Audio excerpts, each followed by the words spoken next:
infancia, una puerta de aventuras desde los 3 años hasta los 6 años de edad. Sabemos que la primera infancia es la etapa de la vida donde las experiencias vividas por los niños durante estos primeros años influyen significativamente en sus posibilidades a futuro. Por tal motivo, mis compañeros, Jazmín Carrillo, Paola Iglesia, Eileen Ábalos, Tayeli Mendoza, Armando Rauda y quien les habla, Talía Mejía, hemos trabajado en conjunto para poder ampliar y traerles la mejor información sobre esta etapa tan fundamental para lo que es el desarrollo del ser humano. Muy bien, cuando nosotros hablamos sobre esta etapa, que abarca desde los primeros 3 a 6 años de vida, vemos que los cambios no son tan rápidos como en las etapas anteriores. Hacemos énfasis a la etapa que se transcurre desde el nacimiento hasta la madurez del niño, marcando el desarrollo de cada niño desde las características físicas, psicológicas y sociales. Dentro de ellas encontramos áreas de desarrollo fundamentales, que son las principales, que es el área cognitiva, que de otro momento la vamos a desarrollar, el área socioemocional, el área del lenguaje y el área motora. Muy bien, el área cognitiva. Vemos lo que es el aprendizaje y el pensamiento. Sabemos que en este desarrollo el niño genera lo que es la capacidad de aprender, de memorizar, de razonar y hasta cierto punto de resolver problemas. Es el desarrollo de la capacidad de la teoría de la mente basada en pensamientos y en razonamientos en su entorno. También tenemos lo que son las propiedades del pensamiento, que dentro de esas las subdividimos en 4, ¿verdad? Lo que es el animismo, el egocentrismo, la prelógica, el desarrollo del lenguaje. Y algunas características que vemos en este desarrollo son lo que es la comprensión de identidades, que es cuando los niños desarrollan el concepto de cierta manera y pueden asociarlos con otros. También tenemos lo que es la comprensión de causa y efecto, que es lo que nosotros llamamos que toda causa tiene su consecuencia y ellos lo van desarrollando y se evidencia bastante lo que es el área cognitiva. La habilidad para clasificar, cuando nosotros decimos aquí en esta cajita roja vamos a poner todos los objetos cuadrados, en esta otra cajita los triángulos y así vea. También tenemos lo que es la comprensión de números, que ellos ya pueden diferenciar qué número lleva tal nombre y así vea. Algunos ejemplos enfocados a lo que es esta área es cuando ellos saben distinguir su nombre, su edad, su sexo, que saben seguir indicaciones, que comprenden conceptos de 2, de 3, que también recuerdan lo que son las series de números y tienden a armar rompecabezas de una manera bastante fácil, rápida. También en esa etapa se evidencia lo que es bastante la imaginación. Muchas veces nosotros observamos más en los hogares cuando solo hay un niño que se pone a hablar solito. Y es ahí donde entra en juego la imaginación.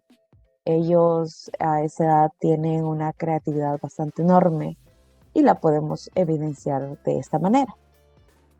Ahora bien, tenemos el área del lenguaje. Pero, ¿en qué nos basamos en el área del lenguaje?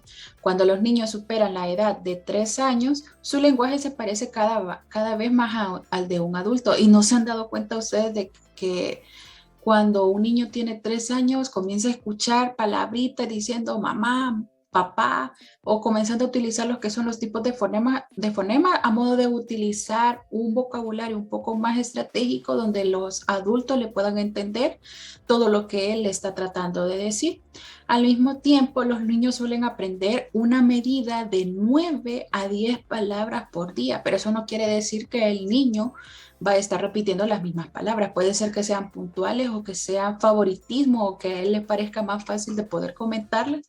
y estarlas practicando diariamente. Obviamente se va a estar tratando de estar modificando y de que se esté cambiando. Posteriormente a esto, tenemos lo que es el desarrollo del lenguaje, que entre los niños de 3 a 6 años se caracterizan porque el niño es capaz de mostrar sus expresiones en todas sus dimensiones. Yo por lo menos, yo les puedo decir que hasta esta edad, yo soy una de las personas que soy muy expresiva. Si yo me enojo, si yo estoy feliz, si yo estoy triste, muy rápido se me puede notar. Es igual en el caso de los niños. Hay muchas personas que se van desarrollando bastante a esto porque forma parte de un lenguaje que nosotros estamos expresando hacia los demás, donde tenemos la fonológica, la semántica, la sintáctica y la pragmática. Pero, ¿qué podemos decir sobre el desarrollo fonológico? En el desarrollo fonológico tenemos que esto se refiere a la pronunciación de las palabras. ¿Qué quiere decir eso? Que un niño escucha la palabra y este le va comenzando a repetir, por ejemplo, mamá, papá, te amo, te quiero, árbol, perro, gato, entre otros. Por ejemplo, algunos colores o trata de por lo menos de unificar lo que le está diciendo el padre o el mayor, diciéndole, ah, mira, esto es una rosa, pero el niño lo entiende y lo expresa, ah, es una dosa. Entonces él trata de estar uniendo lo que son las vocales, los fonemas, a modo de poder estar ampliando un poco más de su desarrollo y también un poco más de su lenguaje y todo su vocabulario. Tenemos también el desarrollo semántico. En el desarrollo semántico se refiere al significado de las palabras, qué es lo que significa para ellos. Muchas personas hoy en día, sin ánimo de ofender ni nada por el estilo, le dicen a sus niños, es que vos puedes decir una malcriadeza. No lo dicen como malcriadeza, pero ellos dicen es una palabra normal que ellos lo pueden expresar porque son niños, se los permiten.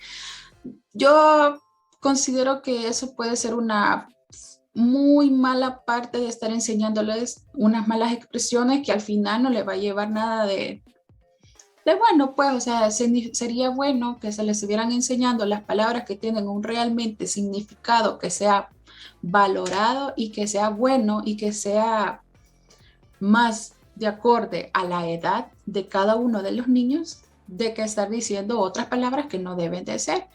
Entonces, ¿qué quiere decir? Ellos tienen una ampliación, experimentan lo que es el entorno de un vocabulario, lo escuchan, preguntan qué es, porque yo les aseguro que todos los niños comienzan a decir, mamá, ¿qué es esto? ¿Pero cómo se escribe esto? ¿Y a qué le decimos cuadro? ¿A qué le decimos televisión? Mamá, ¿pero qué es negro? ¿Qué es blanco? ¿Qué es rojo? Son muchas preguntas y pocas respuestas, como dicen por ahí. Entonces es algo muy principal que nosotros debemos de tomar en cuenta a modo de estarlo ampliando y poder darle una respuesta al niño para su desarrollo. Tenemos también el desarrollo morfológico y el sintáctico. En esa parte hay que fundamentar que se refiere a la gramática del lenguaje. ¿Qué quiere decir eso? Que ellos ya usualmente utilizan lo que es los pronombres personales, los pronombres posesivos, es mío, es de nosotros, es de ellos, es mío siempre y así va a ser y así sucesivamente. También son parte de los que indican los géneros y también los números. ¿A qué nos referimos esto? El perrito, la gatita y así sucesivamente. O por ejemplo, si son varias personas, mira cuántos perritos hay, mami, y así sucesivamente. Entonces ellos se van desarrollando en ese transcurso y van ampliando su vocabulario poco a poco. Obviamente no todos los niños van a estar ya sabedores de todas estas palabras. Por ejemplo, ay, es que mi hijo tiene la edad igual que tú, por lo menos de 4 años. Y ya sabe que aquí, que allá ya te utiliza palabras más técnicas y otra mamá de familia le puede decir, no, pero mi hijo tiene la misma edad, pero obviamente no desarrollado completamente su vocabulario, va por pasos. Como hemos dicho, no todos los niños reaccionan de la misma manera, todos son diferentes, no hay ninguno que, ay, es que todos somos iguales, ni nosotros somos iguales, que ya estamos de grandes, que se supone que deberíamos de seguir como una parte de una socialización o parte de un tema en X, pero bueno.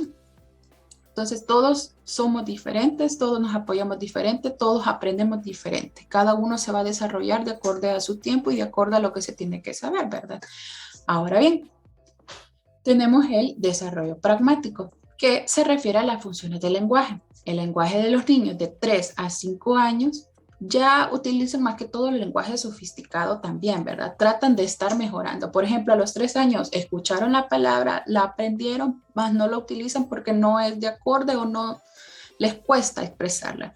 En cambio, de 5 a 6 años ya es un poco más de sofisticado y ya dice, voy a aprender esto, la puedo utilizar porque ya conozco el significado y ya comienza a generar un poco más de vocabulario y un poco más de razonamiento y pensamiento dentro del niño, ya que eso es lo que quiere dar la intención del lenguaje. Primero se limitan a usar el lenguaje para pedir a sus padres lo que necesitan y así sucesivamente se van desarrollando. De ahí tenemos la comunicación y lenguaje, donde tenemos separado la comunicación. Dentro de este están las habilidades lingüísticas, donde se separan lo que es orales y lo que son escritas. En las orales tenemos la parte de comprensión y expresión. En la comprensión es el escuchar, qué es lo que nosotros estamos desarrollando dentro del niño, qué es lo que está escuchando el niño. En la expresión es el hablado, cómo nosotros estamos tratando a los niños, cómo es que nosotros le estamos enseñando y así sucesivamente. De ahí tenemos las escritas, que es la expresión y la comprensión. En las escritas, más que todo en la comprensión, es el área de leer. En esa parte, muchos de estos niños están de 5 a 6 años donde ya se están desarrollando con este tipo de temática, ¿verdad? Que es lo que es el leer y el escribir, o sea, la comprensión lectora y también la expresión. No significa que, es que como ya sé escuchar y ya sé hablar, ya sé todo, no. También se va desarrollando en la edad de 5 a 6 años, que es la más usual, donde el niño va desarrollando esa comprensión y esa expresión al momento de estar leyendo y al momento de estar escribiendo. Eso va por etapas y se va aprendiendo diariamente. No es que de un día a la noche a la mañana ya vas a conocer de todo. Eso es imposible. De ahí tenemos el área socioemocional. Y lo que menciona aquí. La capacidad de la teoría de la mente enriquece mucho las relaciones sociales, aunque también permite que la mentira resulte más útil y eficaz como recurso. Cabe destacar que en esta parte socioemocional ya los niños ya traen a flor de piel las emociones, ya pueden expresarse, ya pueden denotar qué es lo que siento, cuáles son mis sentimientos, qué tristeza, qué llanto, qué alegría, qué enojo, qué me desagrada y así sucesivamente. Ya casi que la película de vehemente, ¿verdad? Donde nosotros podemos decir, es que aquí aparece el muñequito que es de enojado y que vemos que los niños cómo se comienzan a desarrollar, piensan, analizan, hay otras personas que no lo hacen, otros niños que no lo hacen, simplemente reaccionan a una acción. El niño disfruta bastante lo que es la compañía con los demás, o sea, forma parte de su entorno y se trata de mejorar y comenzar a desarrollarse dentro de su entorno. Es importante que a ellos les encanta compartir juegos, se da de forma natural, no es que nosotros se lo estamos imponiendo, de que, juega con él, chivo, te lo dijimos, pero es cuestión tuya si lo desarrollas o no. No es obligación y eso sí lo he aprendido bastante por lo mismo de los ejemplos que yo les puedo mencionar, que son mis hermanos, que mis hermanos cuando tenían esa edad eran unos niños de que si eran dinamita pura, sí, no le voy a mentir, pero también tenían esa parte de que podían compartir los juegos y no se enojaban, ¿verdad? Sí, hubo unos cuantos problemas, ¿verdad? Porque las emociones de que no, esto es mío, ya es algo posesivo, esto es mío y nadie me lo va a quitar. Entonces es algo que por lo menos los adultos o los jóvenes no tenemos ese momento de que, yo me enojé contigo, lo siento, como los niños que se disculpan muy fácilmente y ellos siguen como que sin nada ha pasado, siguen igual. Es como que, me botaste, peleaste conmigo, me quitaste algo, pero yo sé que te pedí perdón o me pediste perdón. En cambio, ya cuando somos adultos, cuando somos jóvenes, ya somos otro caso, ¿verdad? De que, no, por 2 meses no te voy a hablar o ya nunca te voy a hablar. Entonces son unas diferencias muy prudenciales en las que nosotros no podemos pasar dentro de la socioemocional, ¿verdad? Donde nos estamos refiriendo a la sociedad, al entorno y cómo en esta se puede desarrollar y al mismo tiempo cuáles son las emociones que se van furteando dentro de esto, ¿verdad? También aceptan pactos o soluciones intermedias, que quiere decir que estos están basados en todos los conflictos, ¿verdad? Que se están basando dentro de estos mismos, cuáles son los problemas y cuáles son las posibles soluciones. Aparte de eso, tenemos la comprensión y control de las emociones. Una de ellas es de que desde los 3 a los 4 años de edad, los niños saben que determinadas situaciones producen ciertas emociones. Por ejemplo, los niños si saben que si se portan mal, sus padres se van a enfadar con ellos o por lo menos se van a enojar y esto les producirá tristeza, de que en ese caso ellos conocen un sentimiento de tristeza, pero un poco más adelante comprendemos que es que no quiero que se decepcionen de mí. Entonces es algo muy importante que nosotros debemos de manejar y construir respectivamente a lo que nosotros estamos hablando. Tener a la par todas las partes principales y no dejar ni de una ni la otra de lado, sino que ir igualándolas. También a partir de los 4 a los 5 años, los niños pueden contextualizar mejor las emociones. ¿Qué quiere decir eso? Ya conocen qué es la tristeza, qué es la alegría, qué es la felicidad, porque alegría y felicidad es muy diferente, no vayan a creerse. También conocen cuál es el enojo, cuál es el que no me gusta. Por ejemplo, no me gusta el pescado, no me gusta, que no me gusta que el cereal, no me gusta la leche, no me gusta aquí, no me gusta allá. Entonces ellos ya saben poder denotar cuáles son las emociones en las que se están basando. Al mismo tiempo, en cuanto al control de las emociones, está en el rango de los 3 a los 4 años de edad, donde los niños son capaces de ocultar sus emociones en determinadas situaciones. ¿Qué quiere decir eso? Que si en un momento a mí yo me golpeé, yo cuando era pequeña me golpeé. Y me acuerdo bien que yo no quería que mi papá se diera cuenta porque yo pensaba que los iba a entristecer de que yo me había golpeado. Entonces, ¿qué hice yo? Me aguanté el dolor y oculté mis emociones. Y yo, ¿qué te pasó, hijita? Ah, yo muy bien, mami, ¿qué tal? ¿Cómo estás? ¿Qué no sé qué? Entonces, tú controlas tus emociones y así sucesivamente. A partir de los 5 a los 6 años, los niños comprenden realmente la diferencia entre una emoción real y una emoción expresada. ¿Qué quiere decir eso? Si digamos que a mí me entregan un regalo por buena alumna, porque supe llevar mis cosas, que saqué buenas notas durante todo el año, etcétera, etcétera, etcétera. Tengo una emoción real porque estoy alegre de que, ay, me van a dar un regalo, yo sé que aquí me ha costado, que aquí, que allá. Entonces los niños son una de las partes fundamentales que ellos expresan realmente lo que sienten. Muchos niños lo ocultan, sí, es cierto, pero hay otros que lo hacen de notar hacia las personas o a su entorno, pues, porque logran controlar las emociones y al mismo tiempo pueden expresarlas hacia los demás, demostrando cuál es la flexibilidad dentro de ellas. Esto es un primer paso del control emocional, como yo les he estado explicando. Es muy importante porque se conoce la comprensión y el control. Entonces siempre van a la par y se van desarrollando en conjunto dentro del aprendizaje, que a medida del tiempo esto va a sofisticarse, ¿verdad? Va a cambiar, va a arreglarse. Hay algunas personas que les cuesta un poco más, a algunos niños que les cuesta un poco más que a otros, pero siempre se va a realizar. Como recordemos, no todos van a aprender de la misma manera, todos somos diferentes, no hay que, ay, por tener esta edad vas a hacer esto, pues no, todos reaccionamos diferentes.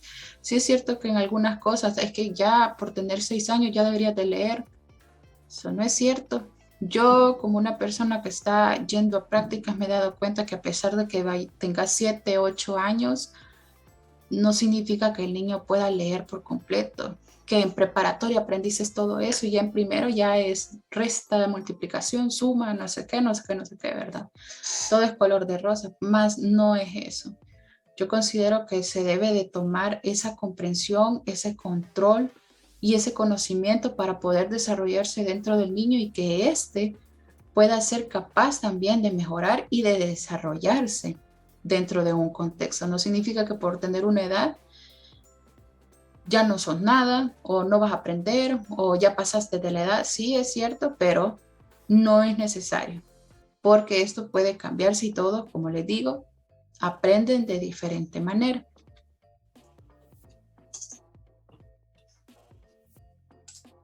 Área motora.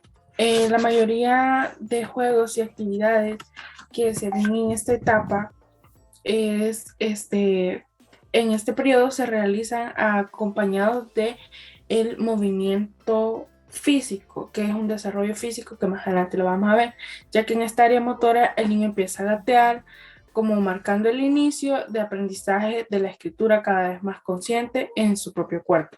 La siguiente, por favor. Ahora bien, tenemos lo que es el desarrollo físico y motriz de los niños de 3 a 6 años. En este desarrollo físico de los niños se da lo que es que el niño empieza a ponerse de pie, a dar sus primeros pasos así de puntitas, también comienzan a jugar normalmente y caminan pues de puntitas, como lo había mencionado, y ellos empiezan a lo que es pintar, lo que comúnmente vemos que a veces algún niño pues mancha las paredes, pero es por lo mismo que empiezan a desarrollar, ¿verdad? A estar pintando y a dibujar. También hacen lo que es un desarrollo en los juegos, mediante el juego, ¿verdad? De pasar un montón de figuritas. Yo me acuerdo que me divertía jugando, pasando un montón de figuritas, ¿verdad? En lo que esto da con un aprendizaje operacional. También tenemos que Jean Piaget, la siguiente, por favor. Pues bien, ¿verdad? ¿Quién fue Jean Piaget? Fue un psicólogo, epistemólogo y biólogo suizo, conocido por desarrollar el cognitivismo de Piaget, así, ¿verdad? En la que manifestaba que todo niño nace con un mapa mental básico y sencillo, en el que él ve todo sobre el mundo, en lo que el mundo es en sí. También vamos a ver lo que es la teoría de Piaget. La siguiente, por favor. Muy bien, la teoría de Piaget en los estadios de él dice que son un conjunto de hechos relevantes en el proceso de desarrollo humano que ocurren en los próximos en el tiempo. Bien, nos vamos a hacer la siguiente pregunta. En la teoría de Piaget, cada etapa del desarrollo o estadio humano ocurre en el momento exacto. Pues bien, déjenme responderle. No ocurre en cada momento exacto, ya que un niño, no todos son iguales. Cada niño se va a desarrollar a su tiempo, no todos van a desarrollarse al mismo tiempo, ni de igual manera, van a ser distintas. Ahora bien, vamos a ver lo que es cada etapa. Las etapas del desarrollo cognitivo del niño según la teoría de Piaget. Tenemos la motora, que es de los 0 a los 2 años, la preoperacional, que es de los 2 a los 7, el periodo concreto, que es de los 7 a los 11, y las operaciones formales, que son de los 11 en adelante. Más en la siguiente diapositiva los vamos a estar explicando.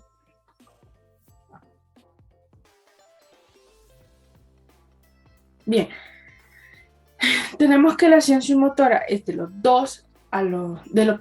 0 a los 2 años, en la que en esta edad tiene su primer contacto con el lenguaje, como ya lo había mencionado nuestra compañera, ¿verdad? Empiezan a decir palabras como papá, agua, mamá, incluso si tienen un juguete pueden llamarle bubu y cosas así, ¿verdad? ¿Qué podemos hacer para favorecer el desarrollo cognitivo en el pequeño en esa etapa de la motora, ¿verdad? Pues podemos estimular a que ellos busquen su juguete, en este caso su juguete bubu, su juguete preferido, o su biberón, o su pepe, ¿verdad?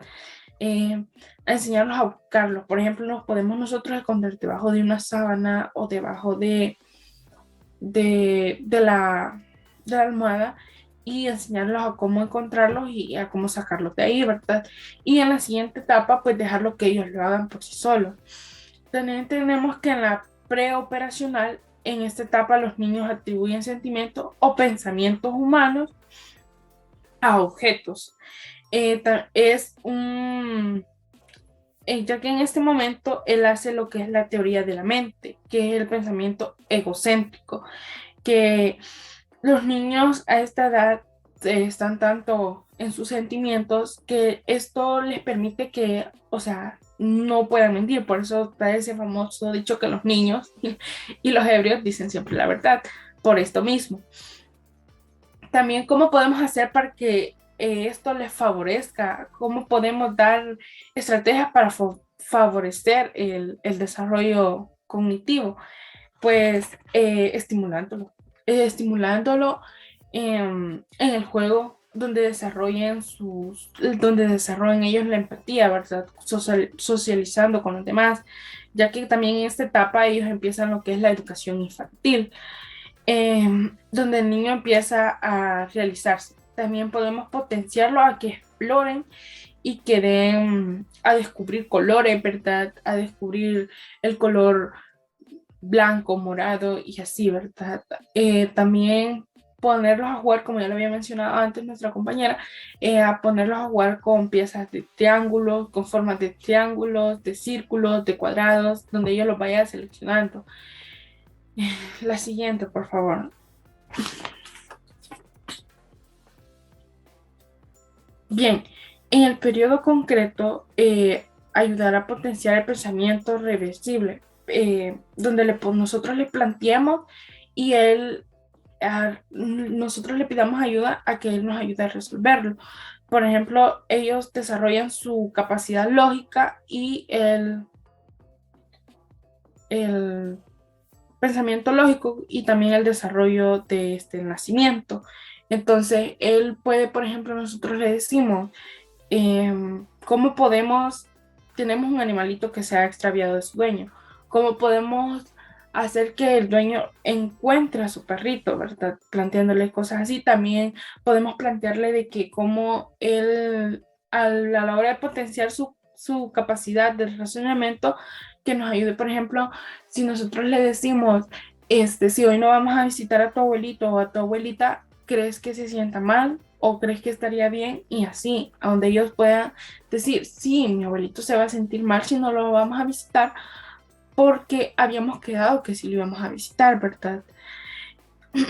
También tenemos que en las operacionales, que es de los 11 años en adelante, es más que todo cómo podemos ayudar a motivarlos, cómo es que a motivarlos en sí, cómo es que podemos hacerlo, ¿verdad? Nosotros tenemos que darle problemas de lógica. ¿A qué nos referimos con problemas de lógica? Dando un ejemplo, si nosotros le decimos de que en una pecera hay 10, 25 peces, pongámosle que hay 5 peces, nosotros le decimos que se ahogaron 3, ¿cuántos quedan? Entonces ahí es donde él utilizará la lógica y bueno, va a decir, bueno, los peces no se ahogan, o le podemos hacer una más difícil, ¿verdad? Por ejemplo, ¿cuál es la pregunta que no se puede responder?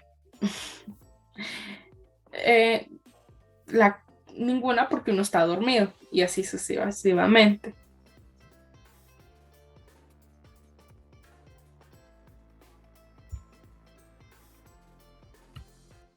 Ahora comenzamos con quién fue Lawrence Kohlberg. Siguiente, por favor. Lawrence Kohlberg fue el creador de la teoría del desarrollo moral. Kohlberg fue un psicólogo estadounidense nacido en 1927. En la Universidad de Harvard fue donde se graduó y se dedicó en gran parte a indagar en el modo en el que las personas razonan en problemas de tipo moral. Es decir, que en lugar de preocuparse por estudiar lo apropiado o inapropiado de las acciones, tal y como si hicieron filósofos como Sócrates, él decidió estudiar las normas y reglas que pedían observarse en el pensamiento humano en lo relativo a lo moral. Siguiente, por favor.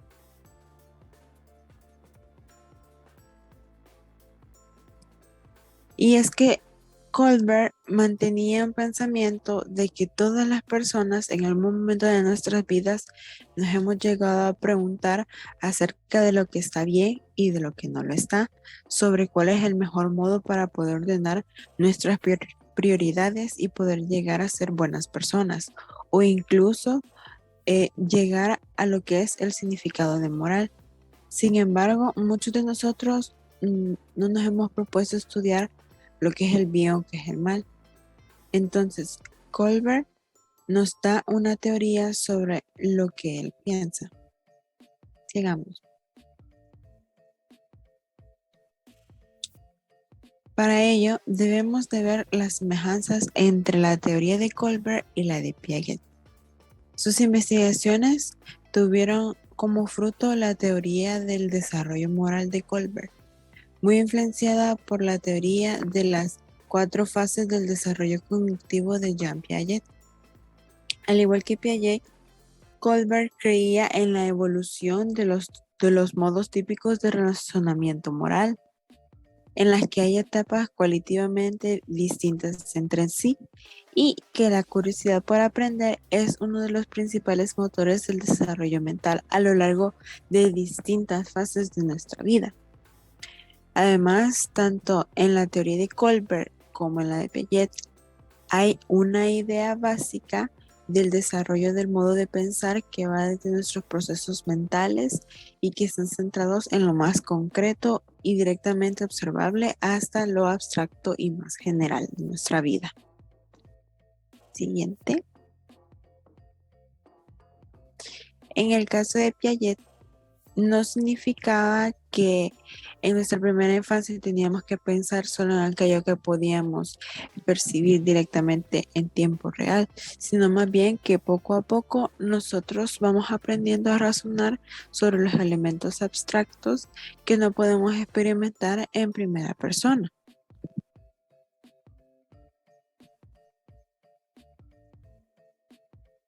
En el caso de Colbert, eso significaba que el grupo de personas a las que no podemos llegar a desear el bien, haciendo cada vez más grande hasta el punto de tener que incluir a quienes no hemos visto ni conocemos. Y nuestro círculo ético cada vez se va haciendo más extenso e inclusivo, porque ya no solamente queremos estar con las mismas personas, sino que ya queremos conocer nuevas personas, o puede ocurrir de la manera contraria. Nos queremos encerrar solo con las personas que nosotros ya conocemos y nos negamos a conocer aquellas las que nos parecen desconocidas. Aunque lo que no importa en este caso es la expansión de cuántas personas conozcamos, sino más bien los cambios que pueden producirse en nuestro desarrollo moral, en el de una persona a medida que va evolucionando.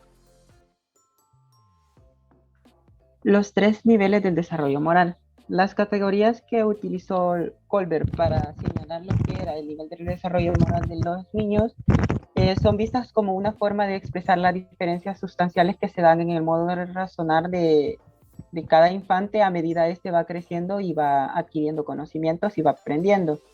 Estas básicamente son 6 etapas que engloban 3 grandes categorías, entre las cuales están lo que es la fase preconvencional, la convencional y la postconvencional. Ahora les voy a hablar lo que es sobre la fase preconvencional. Esta fase es la primera fase del desarrollo moral, que según Colbert dura básicamente hasta los 9 años. Es donde el niño empieza a juzgar todos aquellos acontecimientos y sucesos que le ocurren y que lo van afectando a él como persona individualmente.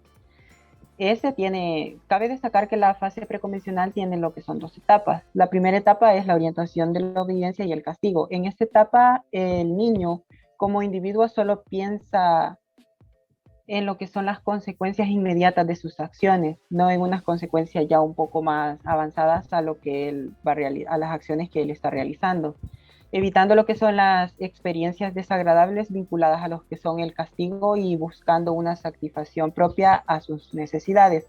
Un ejemplo muy claro es que, por ejemplo, las víctimas son inocentes si no han sufrido un castigo. En este caso, ¿qué quiere decir?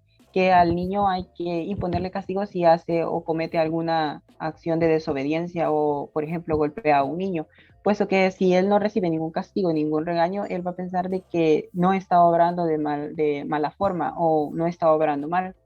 Entonces, este trata más que todo de lo que es un estilo de razonamiento, por ejemplo, enseñarle lo que está bien y lo que está mal. Estas dos concepciones son muy importantes para que el niño vaya adquiriendo experiencia y vaya separando las acciones que va a ir realizando. La segunda etapa de esta fase es lo que es la orientación del interés propio. En esta segunda fase se empieza básicamente a pensar más allá del individuo, de lo que es el individuo, pero sigue presente lo que es un egocentrismo por parte del niño. En lo que es la fase anterior pudimos observar que estaba ese egocentrismo, donde el niño todavía no razona y solo obra a conveniencia. Cabe destacar que aquí se concibe lo que es la existencia de un dilema moral, puesto que cada niño tiene un punto de vista y empieza a darse lo que es un conflicto de intereses entre ambas partes, lo que es el niño y la persona que le está imponiendo el castigo. También ante este problema se encuentra lo que es una fase de adopción a lo que es el relativismo y el individualismo del niño, pues no se identifican más que todo aquellos valores colectivos que deberían de ser propios de cada persona, como lo es que si tú realizas una acción puede perjudicar al resto. Se cree que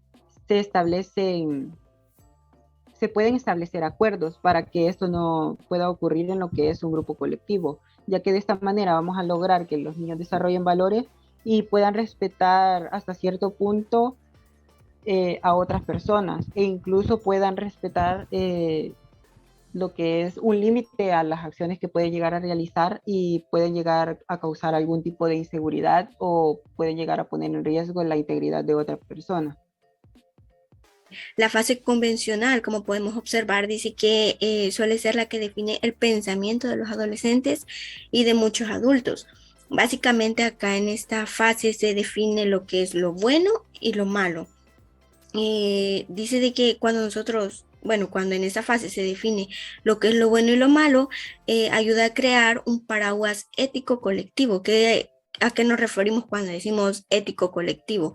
Esto dice de que depende no solo de un arrebato para cambiar el mundo, sino de su aplicación inteligente que consiga la paz social mediante la cooperación eficaz y justa, respetando la libertad de todos. Básicamente nos quiere dar a entender que cuando, por ejemplo, un niño define lo que es bueno y malo, ve lo que es malo, entonces él hace lo que pueda para hacerle ver al otro niño que eso está malo. Ahí lo que está haciendo es que en cooperación, o sea, haciendo la cooperación, está tratando de cambiar el mundo, claro, respetando la libertad de expresión de todos, ¿no? Bien, ahora la siguiente dice que es la tercera etapa. No sé si la puedes pasar. La tercera etapa dice que es la orientación hacia el consenso. En la tercera etapa, las acciones buenas están definidas por cómo repercuten sobre las relaciones que uno tiene con los demás. Por eso las personas que se encuentran en la etapa de orientación hacia el consenso tratan de ser aceptadas por el resto. En esta etapa se puede observar el esfuerzo de las acciones para que encajen bien con la sociedad. Claro, basándonos en lo que es bueno y malo siempre, ¿no? Se dice que las acciones buenas y malas están definidas por los motivos que hay detrás de ellos y el modo en el que esas decisiones encajan a una serie de valores morales compartidos. La atención no se fija en lo bien o mal que pueda sonar ciertas propuestas, sino por los objetivos que hay detrás de ellas. La cuarta etapa es la orientación a la autoridad. En esta etapa de desarrollo moral, lo bueno y lo malo emana de una serie de normas que perciben como algo separado de los individuos. No cabe la posibilidad de actuar más allá de estas reglas. Y la separación entre lo bueno y lo malo es tan definida como concretas y basándonos en las normas, ¿no? Si en la etapa anterior del interés está puesto más bien en aquellas personas que se conocen y pueden mostrar aprobaciones o rechazo por lo que hace, aquí el círculo ético es más amplio y engloba todas aquellas personas sujetas a la ley. La siguiente fase es la fase postconvencional. En esta fase, básicamente se entiende como una organización de un modo justo y beneficioso para todos, sin ninguna excepción, perdón. La otra etapa, que es la etapa número 5, es la orientación hacia el contrato social. Dice que la manera de razonamiento moral propia de esta etapa surge de una reflexión acerca de si las leyes y las normas son acertadas o no, es decir, si dan forma a una buena sociedad. En esta etapa se piensa que en el modo en el que la sociedad puede afectar la calidad de vida de las personas, y también se piensa en el modo en el que las personas pueden cambiar las normas y las leyes cuando son disfuncionales. Por ejemplo, acá creo que es donde, sí, claro, acá está. Podemos ver que ahí menciona lo que es la esclavitud. Podemos basarnos en eso para dar el ejemplo, porque la esclavitud es algo que no tiene que ser legal, por así decirlo, porque sabemos que la esclavitud es algo injusto. Un ejemplo, que cuando agarraban a los negros, por así decirlo, como esclavos, eso era algo injusto, lo cual no podíamos aceptarlo como algo legal, ¿no? Por eso acá es bien importante resaltar esto que dice que podemos cambiar las normas y las leyes cuando estas son disfuncionales. En ese caso de la esclavitud, sí sería disfuncional, por lo tanto se podrían cambiar las leyes, ¿no? Y la otra etapa, que es la etapa número 6, es la orientación hacia los principios universales. Dice que el razonamiento moral que caracteriza a esta fase es muy abstracto y se basa en la creación de principios morales universales que son diferentes a las leyes en sí mismas. Acá dice que las decisiones no emanan de suposiciones acerca del contexto, sino de consideraciones categóricas basadas en los principios morales universales. Sabemos que los valores universales son el conjunto de normas que se perciben como positivas y que rigen con el comportamiento y la convivencia dentro de una sociedad en un momento determinado. Dichos valores nos ayudan a moldear lo que son los derechos humanos, ¿no? Algunos de esos valores universales son la amistad, la responsabilidad, la tolerancia, la paz, la bondad, el amor, entre otros.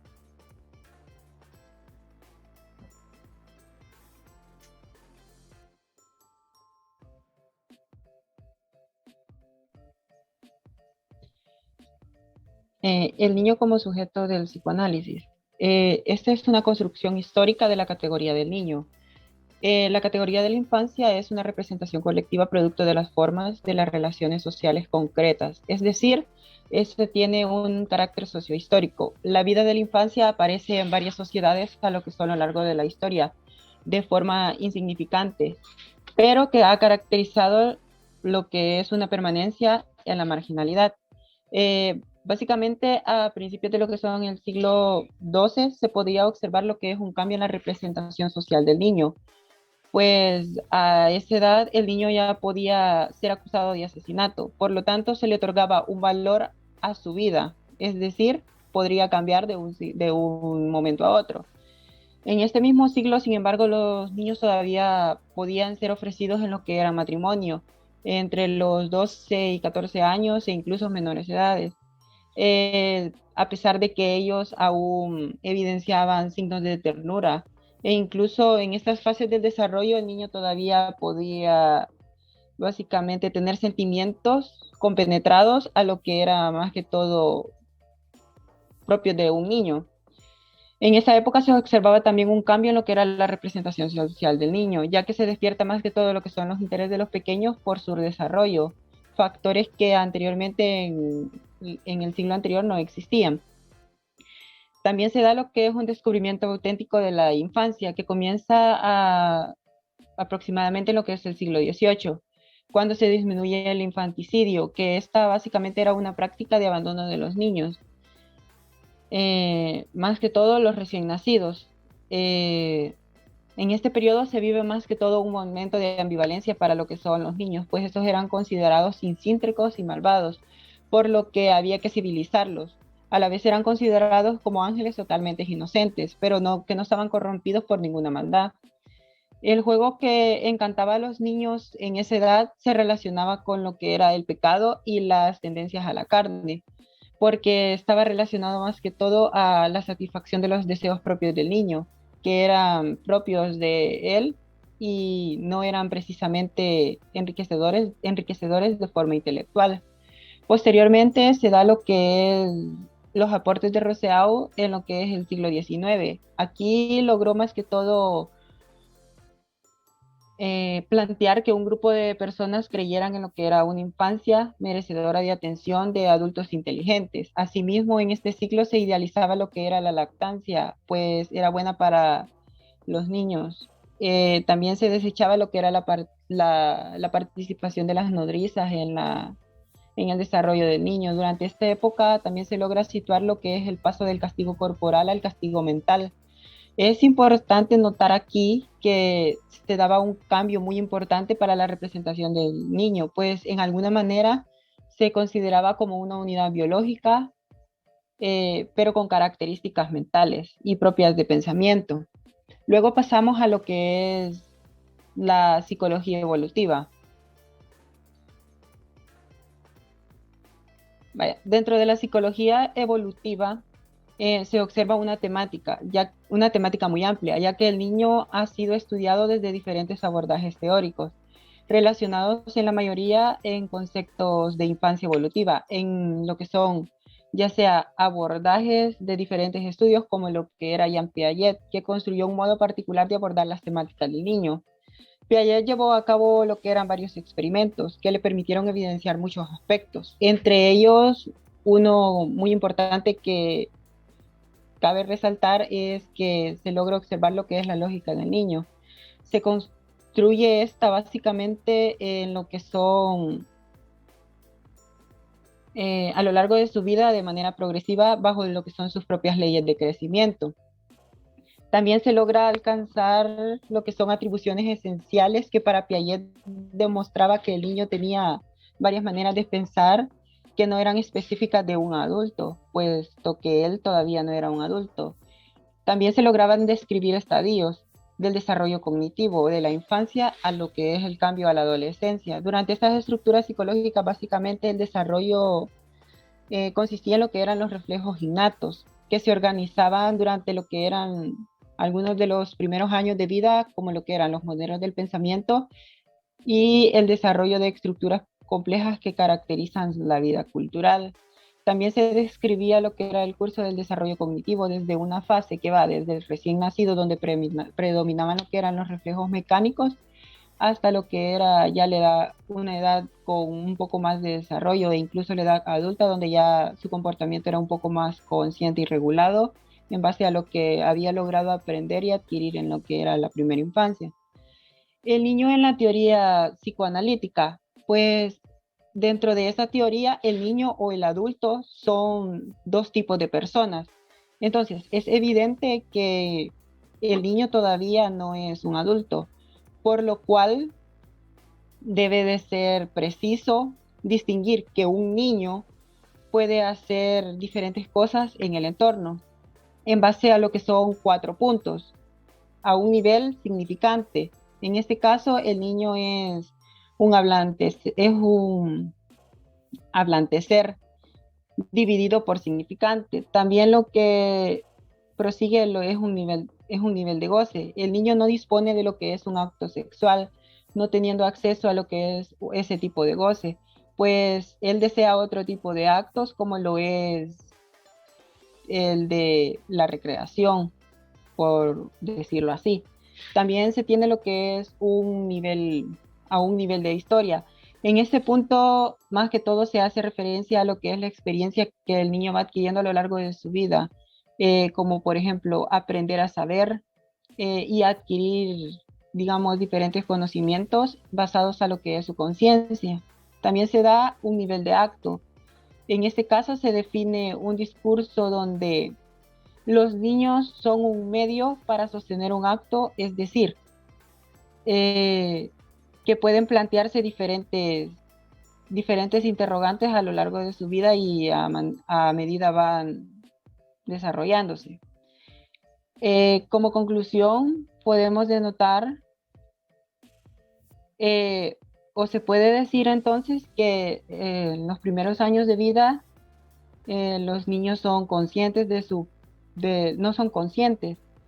También se posibilita lo que es el deseo por parte de ellos. El niño afectúa más que todo un complejo de Edipo, así que existe un lugar en su estructura que básicamente el niño es un sujeto inconsciente que depende de una estructura y va a tomar lugar particular en esta a medida va creciendo y va ubicando respuestas a lo que son las diferentes interrogantes que él se va haciendo.